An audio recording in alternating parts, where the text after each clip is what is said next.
গুরুতর অ্যাওর্টিক স্টেনোসিসে ভুগছিলেন বর্ষিয়ান অভিনেতা প্রেম চোপড়া। এখন কেমন আছে শরীর জানালেন জামাই সালমান জোশী। মুম্বাইয়ের লীলাবতী হাসপাতালে ভর্তি হয়েছিলেন, সমস্যা ছিল বেশ গুরুতর। বিস্তারিত থাকছে প্রতিবেদনে। বন্ধুরা, চ্যানেলে নতুন হলে চ্যানেলটি সাবস্ক্রাইব করে রাখতে পারেন ও ভিডিওটি শেয়ার করতে পারেন। বলিউডের বর্ষিয়ান অভিনেতা প্রেম চোপড়া সম্প্রতি মুম্বাইয়ের লীলাবতী হাসপাতালে ভর্তি হয়েছিলেন, সমস্যা ছিল বেশ গুরুতর। তখন খবরটা প্রকাশ্যে না আসলেও সেই ঘটনার কয়েক সপ্তাহ পর তাঁর স্বাস্থ্য সংক্রান্ত বিস্তারিত তথ্য জানালেন অভিনেতা জামাই সালমান জোশী। ইনস্টাগ্রামে এক পোস্টে সালমান জানান, শ্বশুরমশাই প্রেম চোপড়ার সিভিয়ার অ্যাওর্টিক স্টেনোসিস ধরা পড়ে এবং তার ট্যাভি পদ্ধতিতে সফল অস্ত্রোপচার হয়, যেখানে ওপেন হার্ট সার্জারি ছাড়াই অ্যাওর্টিক ভালভ প্রতিস্থাপন করা যায়।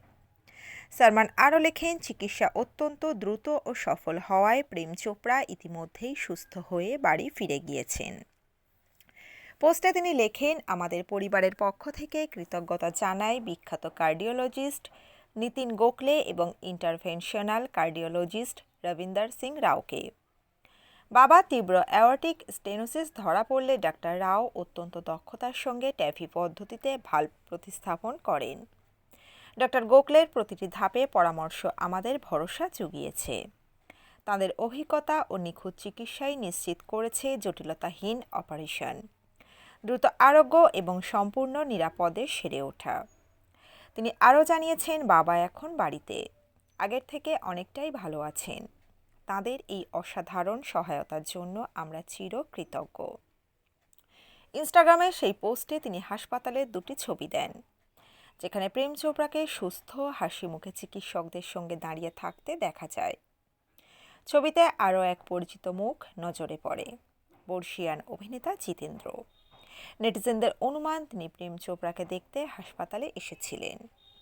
এর আগে নভেম্বরের শুরুতে বুকে ব্যথা ও বুকে জমাট বাঁধার সমস্যায় প্রেম চোপড়াকে লীলাবতী হাসপাতালে ভর্তি করা হয়েছিল। এক সপ্তাহ চিকিৎসার পর 15ই নভেম্বর তাঁকে ছেড়েও দেওয়া হয়।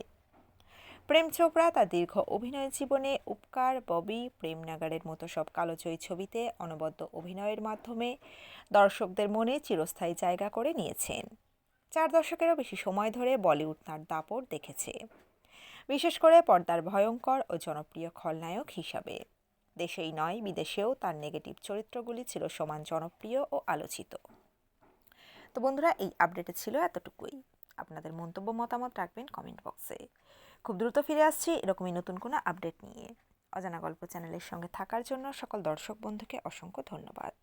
দেখতে থাকুন, চোখ রাখুন আমাদের অজানা গল্প চ্যানেলে।